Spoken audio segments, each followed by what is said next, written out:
Okay, so hopefully this is the last time I have to do this video. It's been not so fun re-recording them. I guess I should have thought about copyright infringement beforehand, but I didn't. So we're just going to continue from the last video where I was talking about channel EQ and frequency. We're going to be focusing mostly on that in next week's class. You're going to get a project that I'll make and add like a couple effects to, just to get it like to sound okay. But I'm not going to do any of the EQing, and I'm going to have you guys take the tracks, listen to them in class, and then like add EQ and kind of get them to sound better, less muddy. So that'll be the main project. But I also wanted to talk about these other two EQ effects that you can use in Logic. So we're going to be using the same instrumental that we've been using, and so the two that we're going to talk about are Match EQ, which is in the EQ folder in the plugins manager, and then Single Band EQ. And so Single Band EQ has two effects in it that you're going to find really helpful. Low cut and high cut. They basically do what they sound like they do. Low cut cuts all the frequencies underneath a certain frequency. So say you have a low cut at 550 hertz, everything underneath 550 hertz is going to get cut, all the frequencies. And then if you have a high cut at 550 hertz, everything above that is going to get cut, and you'll only hear the sounds below 550 hertz. So you can do this in channel EQ. You can kind of create a low cut like by adjusting this, and these numbers down here, all these, they're just so that you can edit the curve of this, make it more or less drastic. And these are kind of just about control. Like you have more control down here. You can change the frequencies up to, each 10. So I can do like 930 hertz if like it mattered a ton to me. But you can do all that up here too. You can grab this and go out, and you can change it every which way.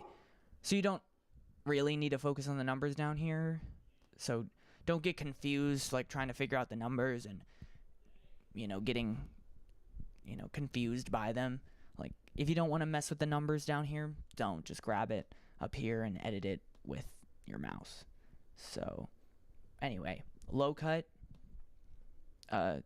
we'll listen to it. It's just gonna cut everything underneath 550 hertz.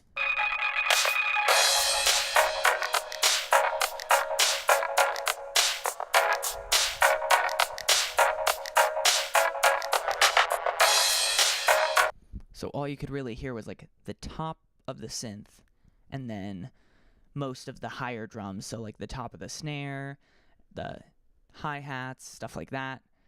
And so if we do a high cut, which is over here in channel EQ, let's do 1K. We'll adjust this. That's good. Okay. We'll go back.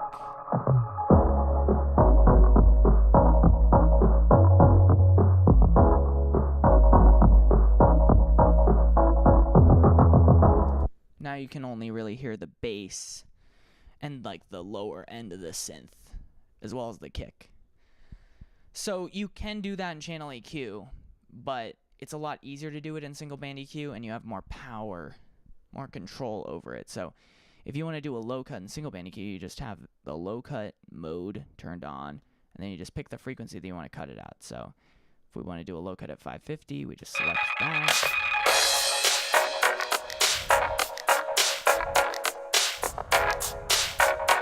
And that way it's a lot more exact. And then if we want to do a high cut as well, we can do that. There you go. So what's cool about single band EQ is that you can use automation data with it. So what automation data does is instead of like, keeping it at 550 hertz high cut through the whole song, you can do kind of like high cut effects. So let's turn it all the way down, and then at the beginning of that section we'll start to turn the frequency up on the high cut, and you'll kind of hear this effect. It's probably one you're familiar with.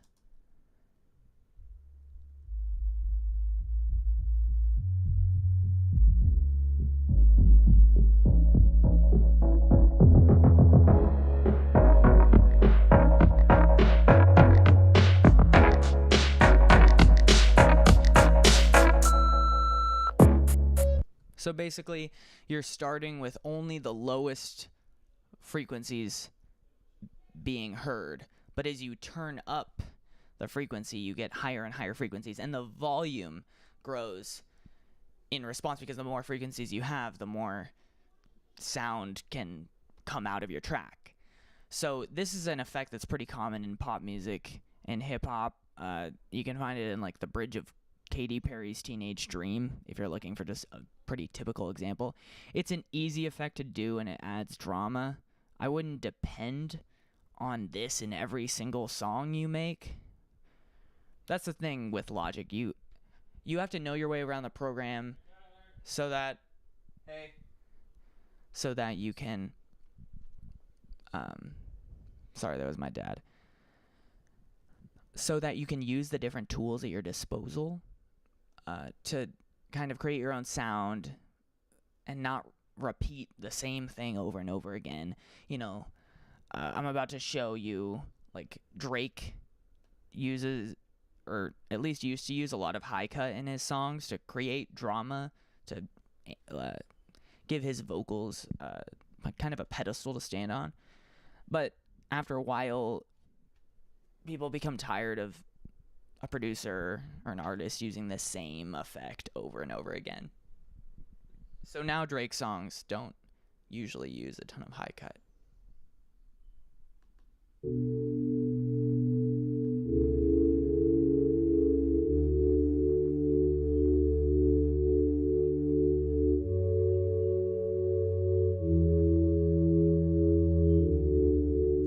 So you can hear that synth obviously has higher frequencies in it, but they're being cut, and it's to create space for Drake's vocal when it comes in, to create drama.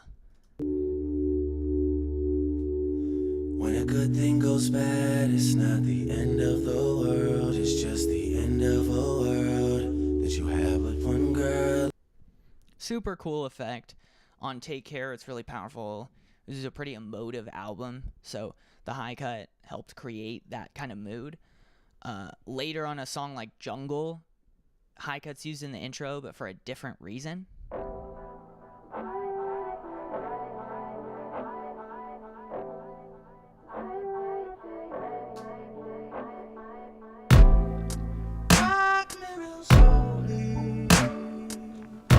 So rather than create drama with the vocal kind of over top of all the instrumental, here it's used to highlight that moment when the drums come in crackling, the boom, rock me real slowly. It's used to surprise and kind of add to the drama of the song. So that's like high cut in Drake. Obviously it's used in other places, but those were some of the easiest examples. And then for low cut, Daft Punk uses low cut a pretty decent amount, and it's pretty cool when they do.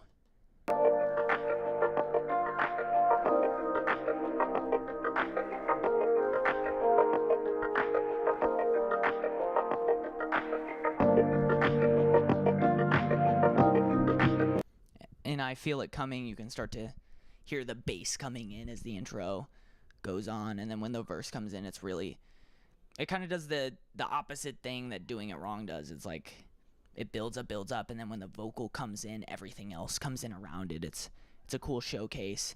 They used it in songs like One More Time.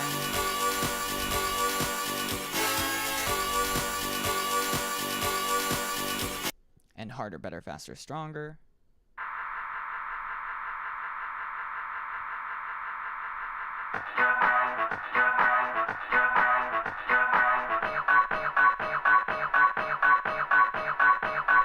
So you can hear low cut used around in electronic music. So look for it next time you're listening to a song you like that might have high cut or low cut. So the other thing I want to talk about is match EQ. We're just going to get rid of this so that we can start from scratch. Show you. It's down here in the EQ folder. So what this allows you to do is it just lets you take your track, have the plugin kind of listen to your song and figure out which frequencies are getting boosted more than others. And then you can use it with a reference track to kind of like compensate between the two to find a better EQ curve for your song.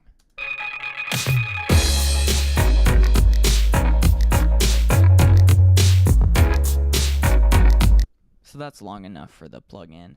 You can see I have a lot of bass, not so much mid, and then I have some highs up here. So with reference,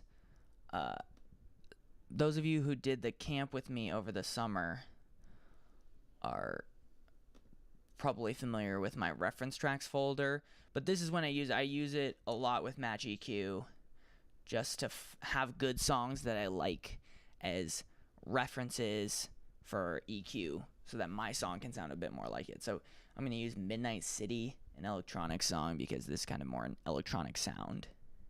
Throw Midnight City in there. I don't even have to play the song. It's just going to analyze it and figure out the EQ curve for that one. And then when I hit match, it just, takes mine, adds some, cuts some frequencies, and kind of creates the best of both worlds. So it got rid of some of my lows and then boosted in my mids like I kind of needed. So we'll listen back to the original.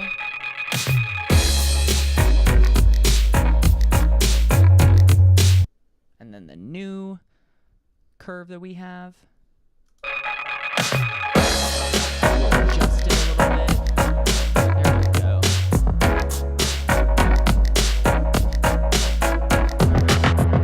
You can already hear there's a lot more meat in the mids, which is kind of what I was looking for. So Match EQ is a great tool, especially when you're like almost finished up with a track and you just need a bit more, you just need a bit more polish, more of a professional sound. You can take a song that you like, that's like a popular song, and kind of match it if you think it's like the right vibe for what you're working on. So those are those EQ plugins, and again, we'll focus mostly on channel EQ in class this week.